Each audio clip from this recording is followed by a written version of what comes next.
Hello everyone.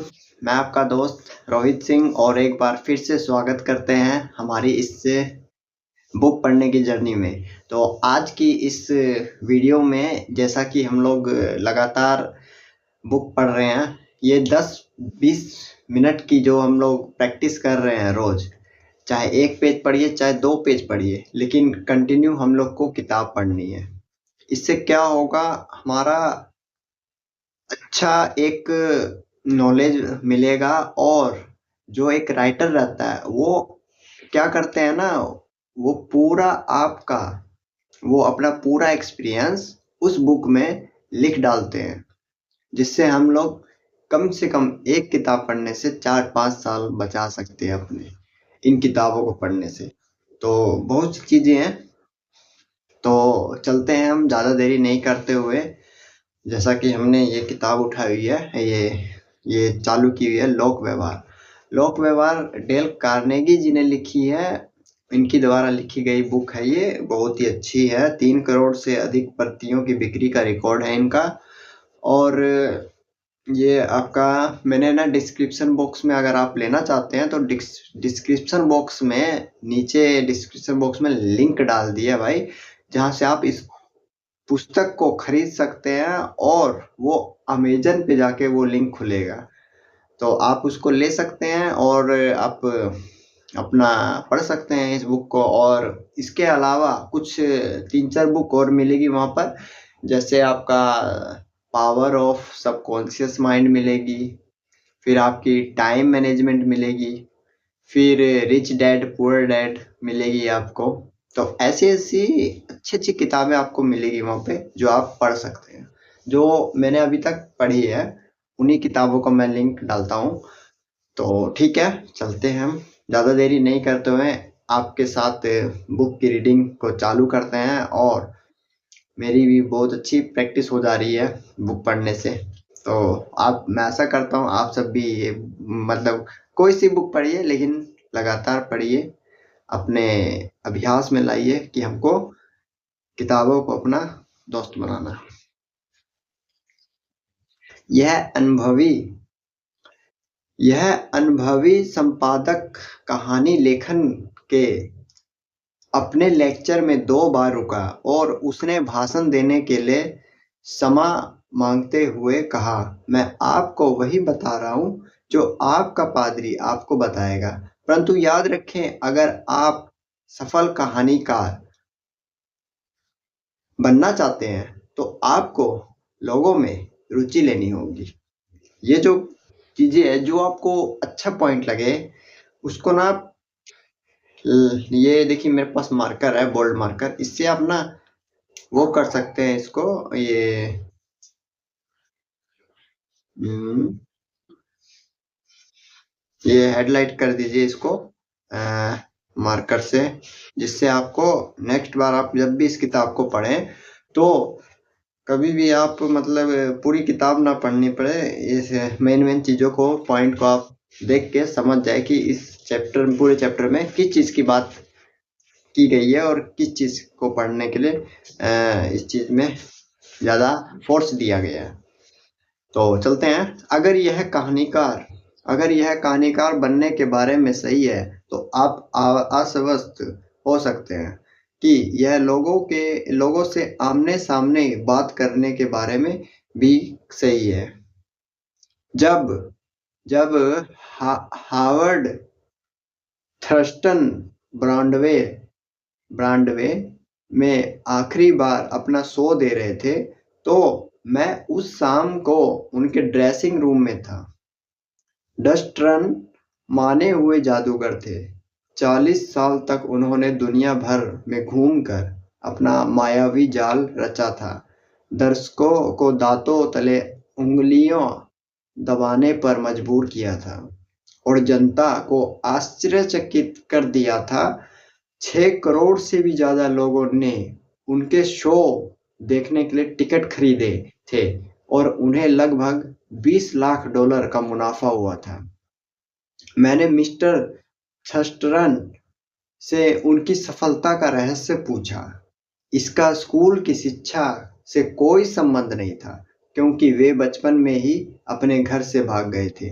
वे मालगाड़ियों में सवार होकर अपनी यात्राएं करते थे, भूसे के ढेरों पर सोते थे, घर घर जाकर अपने खाने की भीख मांगते थे और रेल की पटरियों के आसपास लगे विज्ञापनों को पढ़ पढ़कर उन्होंने पढ़ना सीखा था। क्या उन्हें जादू का सबसे अधिक ज्ञान था? नहीं, उन्होंने मुझे बताया कि जादू पर सैकड़ों पुस्तकें लिखी जा चुकी है और बीसियों लोग उनके जितना जादू जानते हैं, परंतु उनके पास ऐसी दो चीजें थी जो दूसरे लोगों के पास नहीं थी। पहली, उनमें यह क्षमता थी कि वे स्टेज पर अपने व्यक्तित्व को बेच सकते थे। वे एक मास्टर शोमैन थे। वे मानव स्वभाव जानते थे। वे अपने हर काम, हर मुद्रा, आवाज की हर लहर, आंख उठाने की हर हरकत की पहले से ही रिहर्सल कर लेते थे और उनकी टाइमिंग परफेक्ट थी। परंतु इनके अलावा थस्टरन की लोगों में वास्तविक रुचि थी। उन्होंने मुझे बताया कि कई जादूगर दर्शकों को देखते हैं और खुद से कहते हैं, मेरे सामने कुछ मूर्ख लोग बैठे हुए हैं जिनमें कोई बुद्धि नहीं है, मैं उन्हें आसानी से मूर्ख बना लूंगा। परंतु थ्रस्टन का तरीका पूरी तरह अलग था। हर बार स्टेज पर जाते समय वे खुद से कहा करते थे, मैं कृतज्ञ हूँ, ये लोग मुझे देखने आए, इन्हीं लोगों के कारण मेरी रोजी रोटी इतने अच्छे से ढंग से चलती है। मैं पूरी कोशिश करूंगा कि मैं इनके सामने अपना सर्वश्रेष्ठ प्रदर्शन करूं। उन्होंने बताया कि स्टेज पर जाने से पहले वे हमेशा खुद से बार बार यही कहते थे, मैं अपने दर्शकों से प्रेम करता हूँ। मूर्खतापूर्ण बकवास आप जो चाहे सोच सकते हैं। मैं बिना अपनी तरफ से कुछ जोड़े हुए आपको दुनिया के सबसे प्रसिद्ध जादूगरों में से एक की सफलता का नुस्खा बता रहा हूँ। पेंसिल्वेनिया में रहने वाले नॉर्थ वॉरेन के जॉर्ज डाइक का प्रसंग सुनिए।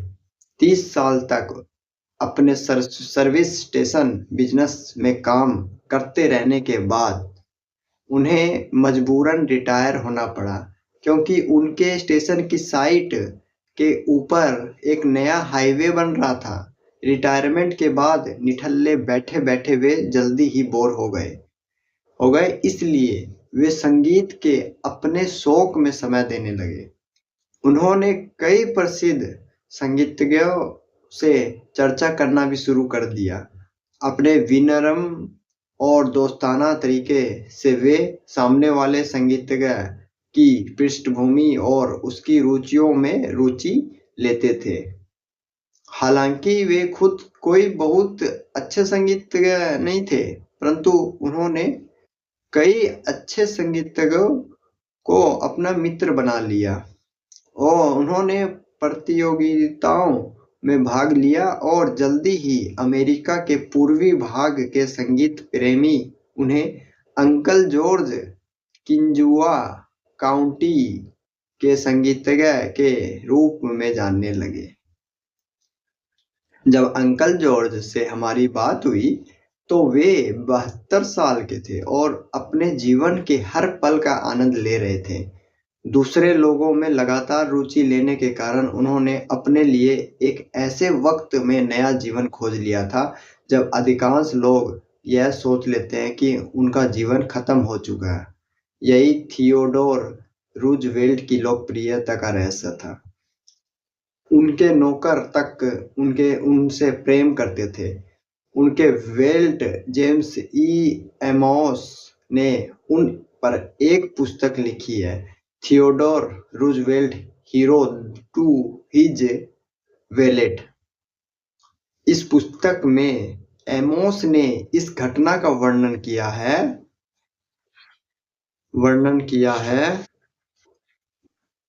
मेरी पत्नी ने एक बार पति से पूछा कि बॉब वाइट कैसा होता है, बॉब वाइट कैसा होता है। मेरी पत्नी ने बॉब वाइट कभी नहीं देखा था। रूजवेल्ट ने पूरे विस्तार से बॉब वाइट के बारे में बताया। कुछ समय बाद हमारे टेलीफोन की घंटी बजी। एमोस और उसकी पत्नी रूजवेल्ट के घर के पास ही रहते थे। मेरी पत्नी ने फोन उठाया। फोन रूजवेल्ट का था। उन्होंने उसे बताया कि उनकी खिड़की के बाहर बॉब वाइट है और वह खिड़की खोलकर उसे देख सकती थी। इस तरह की छोटी-छोटी बातें रूजवेल्ट की खासियत थी।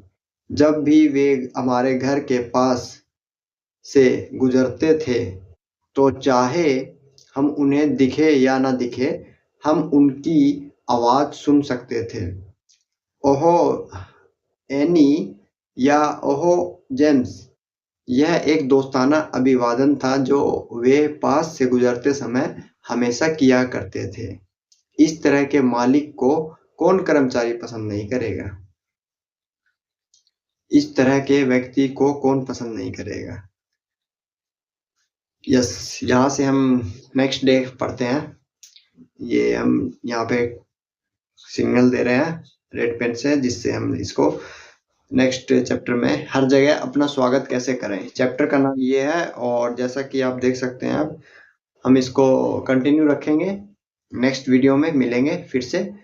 और दोस्तों, किताबें आपको पढ़ने में थोड़ी सी बोरिंग लग सकती है, लेकिन कुछ ऐसे पॉइंट्स रहते हैं जो अगर आप पढ़ लें तो वे आम आदमी को नहीं पता लगती, एवरेज लोगों को वो नहीं पता चलती जो एक चैंपियन बंदे को पता लग जाती है। तो इसलिए के लिए किताबें जरूर पढ़ें। आप सभी से मैं अब विदा लेना चाहूँगा। धन्यवाद। मिलते हैं नेक्स्ट वीडियो में इसी तरह से। Thank you and have a nice day.